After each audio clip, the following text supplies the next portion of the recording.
Ministro Ángel Bermúdez, que 6 lunas passado tomou a carteira de Ministro de Finanças, para o qual o Departamento de Aduana também está resortar, acudindo aqui a riba palavra e a mencionar diferentes aspectos que ele toma nota de no transcurso de tempo. Damas y caballeros, AVE, Día Internacional de Aduana e Organización Mundial de Aduaneros, WCO, World Customs Organization, tradicionalmente sempre está estipulado lema e para o Dia de AVE aqui o lema está Coordinated Border Management, es decir, manejo coordenado para a fronteira. De maneira indicada para outro orador, todo país no mundo hoje em dia está enfrentando o mesmo dilema. O dilema aqui está com o volume de gente e mercancia que chega na fronteira está aumentando.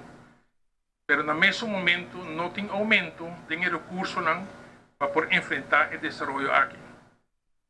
Comércio e viajeiro não estão desejados para a procedura aduaneira vai ligeiro, já não está para tempo. Mientras no mesmo momento, o governo e a comunidade estão desejando proteção optimal de interesse na saúde e segurança pública. É decir, maneira hora indicar balança, mas hora buscar todo dia de trabalho entre facilitar e proteger para permitir viajeros e mercancia dentro do país sem obstáculo innecessário, mas no mesmo momento protegendo a comunidade contra crime organizado, contrabandista, malfeccionista, comercial, terrorista e produtor de produtos daninhos para a saúde pública.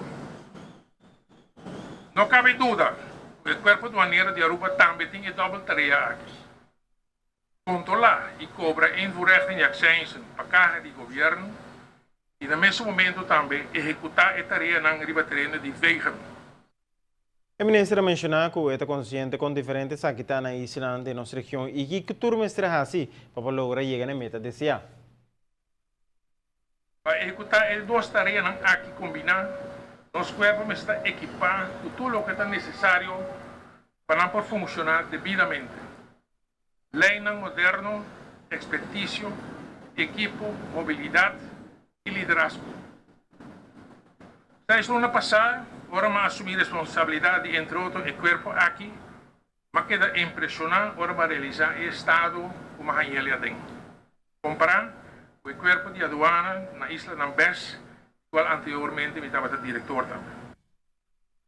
Mientras tanto, também assim, é bom aspecto do corpo de aduana Aruba e espero que pronto por chegar a solucionar todo mal contento que tem para assim chegar a corpo optimal para brindar melhor serviço possível.